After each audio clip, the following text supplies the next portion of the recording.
This aircraft behind me is the fastest and the highest flying aircraft in the museum's collection. But not only that, it is the fastest and the highest flying aircraft in history. In fact, this SR-71 Blackbird behind me has flown higher than any other, as in July 1976, it set the world record for sustained altitude flight, flying at a whopping 85,000 feet.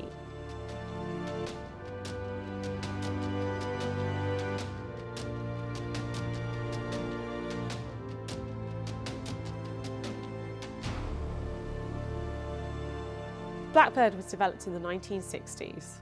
The United States needed a new type of reconnaissance aircraft after US pilot Gary Howers was shot down in a U-2 spy plane over the Soviet Union in 1960 and caused a diplomatic incident. US forces had previously thought that the U-2 was incapable of being shot down because it flew so high it was out of the reach of surface-to-air missiles. The Gary Howers incident proved this to be wrong, so the need for a new aircraft which could fly higher and faster, and indeed still take strategic reconnaissance photographs while not overflying the Soviet Union was needed. It was out of this need that the Blackbird was born, an aircraft that could fly at 3 times the speed of sound, faster than any weapon that could be fired at it.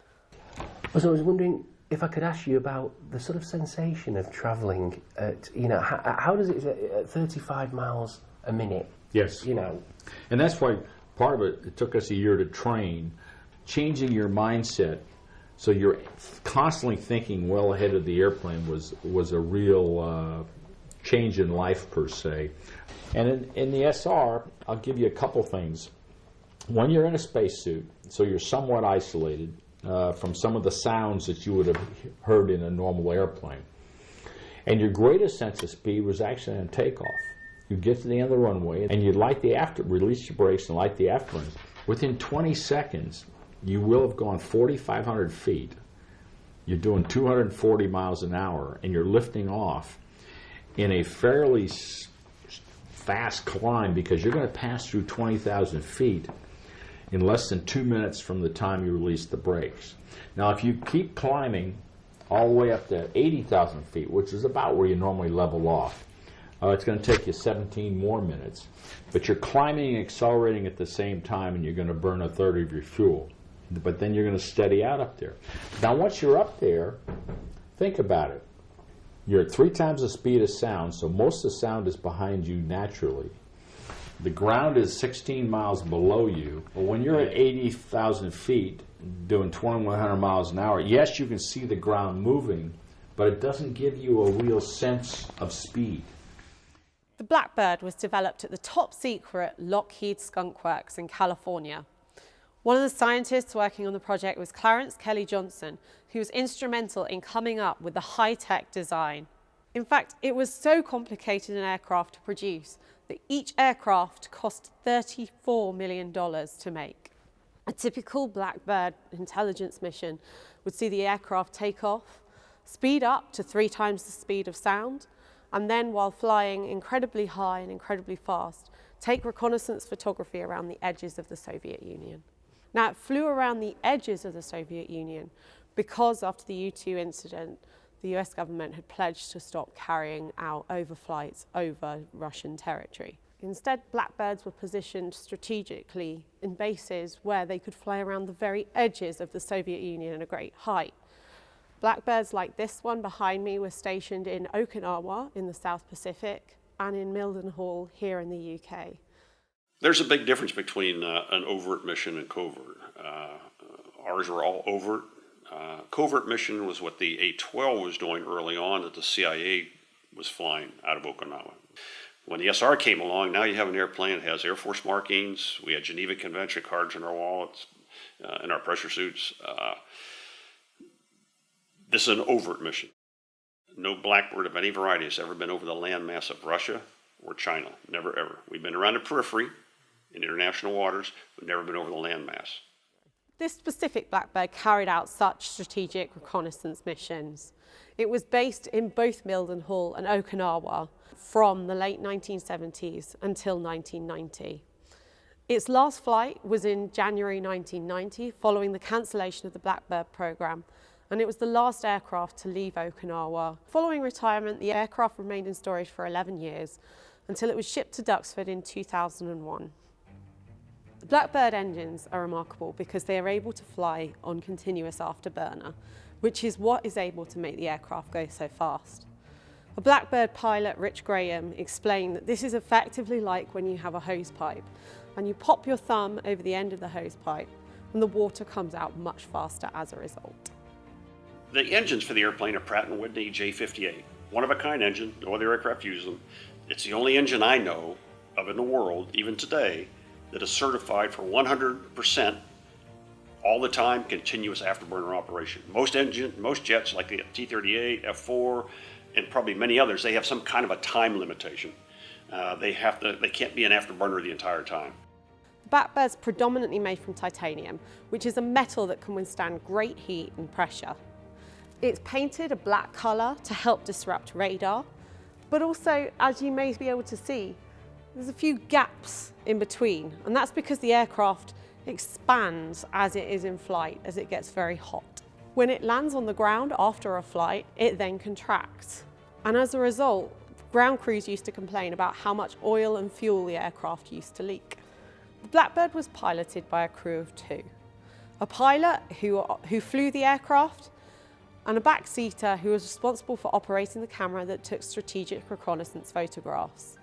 Blackbird pilot Rich Graham described the relationship between him and his fellow crewmen as being so close he almost knew him better than his own wife. First thing you do when you show up at Beale as a new fledgling SR pilot, you meet up with who your backseater is going to be. Mine came out of B-52H models. His name is Don Emmons. And this is who you're going to mate up with for the rest of your life in the SR program. Meanwhile, at the same time, you start your simulator training. And this is where it becomes very, very demanding. You've got 12 missions. You get simulator mission number 1 through 12. For each of those 12 missions, you get 2 practice rides and then a check ride. You weren't going to go anywhere other than training more missions until you got 100 hours. What we must remember about the Blackbird is that it is over 50 years old. It was developed in the mid-1960s, an age that was before internet and computing. To think that an aircraft that looks so space-age and so futuristic is now half a century old is quite remarkable. What is also remarkable is the amount of money that was spent on the project. Each aircraft cost $34 million to produce. That typifies what US President Dwight D. Eisenhower described as the military-industrial complex, the relationship between economy and the military that typified US policy during the Cold War. Since the end of the Second World War and the advent of the atomic bomb, the United States and the Soviet Union had been involved in a technological conflict that saw them race to develop new and more exciting weaponry. The Blackbird was born out of this conflict and the idea that you needed to be aware of what the other side was doing, making sure that you could keep track and keep tabs on their activities.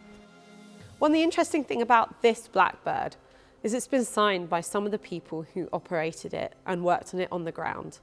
Underneath its nose wheel are their signatures, where they've signed their names to record their experience with this aircraft. On the tail of this aircraft is a snake wrapped round a number 1, which signifies the insignia of the first detachment of the 9th Strategic Reconnaissance Wing, the unit this aircraft served with. The snake symbolises the Habu that was famously the nickname given to the Blackbird. The Habu was a poisonous snake native to Okinawa, which was where Blackbirds operated in the South Pacific. The local population of Okinawa, when the Blackbird arrived, thought that the aircraft looked a bit like their indigenous snake, and so started calling it the Habu aircraft. Eventually the nickname stuck and even got applied to the pilots themselves, who adopted it as part of their esprit de corps.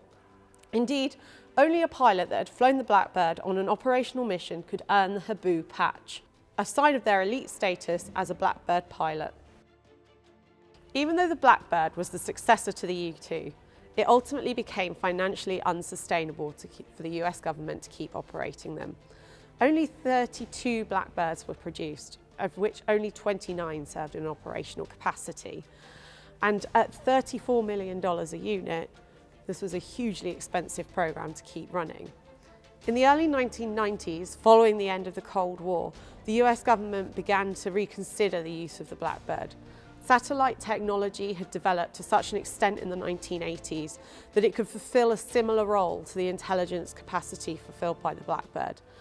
And indeed, more economically friendly alternatives like satellites and like the U-2 were considered.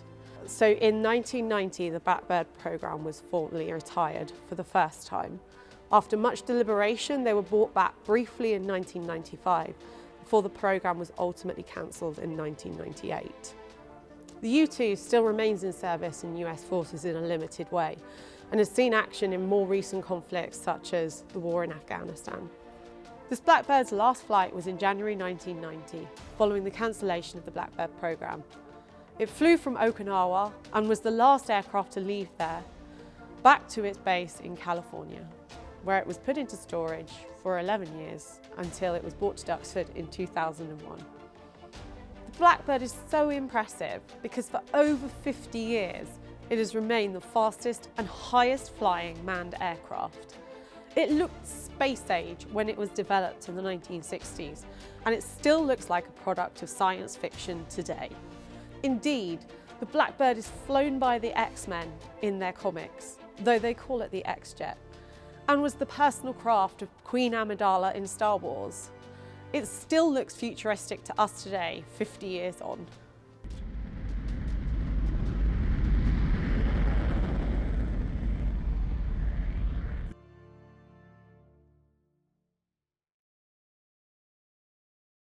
Thanks for watching. If you enjoyed this video, don't forget to give us a like, and please don't forget to subscribe to IWM's YouTube channel below.